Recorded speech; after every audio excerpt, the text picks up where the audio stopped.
A lot of people underestimate the power of branding in your store. It can increase your social credibility by a ton. It overall can skyrocket your sales. And there's ways to do all this. There's ways to create this logo in under a minute. There's ways to watermark all of your product images, which nobody does, but I'm trying to really push the fact that you need to brand product images. It makes everything look so much more complete and together, but there's a certain way that you have to do it, and that is what I'm going to be showing you guys. But Ecom Brands is awesome. I know the owner, awesome guy. He was able to hook me up with this and he wanted me to show this to you guys. So while this is a sponsor of sorts, I genuinely endorse them. They're super awesome. But let's get into the actual branding. From now on, it's going to be nothing but straight sauce. I guarantee you that. So first and foremost, a logo. How do you make it? How do you come up with one? The answer is really simple. ChatGPT. And a lot of people say, well, what do I type in? Well, it's very, very, very simple. For this example, I was selling a women's fashion product, so I typed in, give me an example for a luxury women's fashion brand name. Because women love fashion, women love luxury. So by adding luxury to my product title, it increases the perceived value. If you do not know what perceived value is, I have a video on it. You can check it out on my channel. Super powerful. And I came up with this name right here.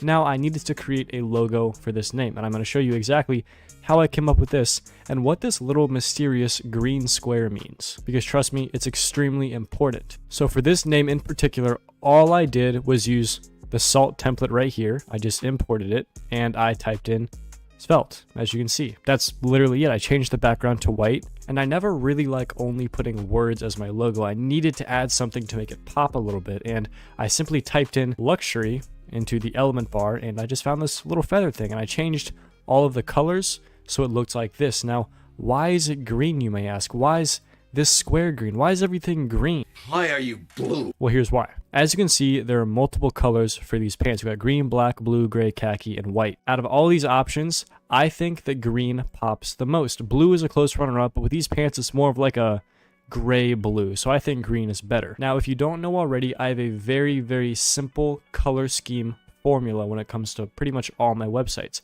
Black, white, and the color of your product. And if your product has multiple color variants, pick your favorite color and make that the front product image. So white's always the background, text is always black along with accents you may have throughout the website, and then all the other accents, like everything you see here that's green, is the color of your product. Now, no, I did not just go in the color wheel and pick a random green. This green color is exactly color matched from this little green bit in the feather to the pants to all these buttons. It is this exact shade of green. And this is where this mysterious green square comes in, because where did I get this square from? It's very easy. Let me show you guys something. All I did was click print screen, as you can see here, and I picked my favorite shade of green on these pants because these pants are in the sun, they're in the shade, and I probably can't get the exact same square I got the first time, but just for reference, let me get another small one. As you can see, small rectangle, done, paste it into Canva, done. So this one's very, very dark. I'd probably go again and try to get a lighter one like I got this first time. This took a few tries, but let's pretend I got this color. All I would do, especially in the feather colors right here, to get this green, I would click add color, color picker, and I would just click that right there. And boom, that's color match. Now by assigning this color to the feather, you can now see the color code of the green, which you can then copy and paste, as you can see here, into quite literally all of my scheme settings. So copy and paste this exact color code right here to make everything the exact same green. So now everything comes together a little bit better. Because one thing that a lot of people mess up on when it comes to your websites is your attention to detail. You focus on all the big things like, what are my product images going to be?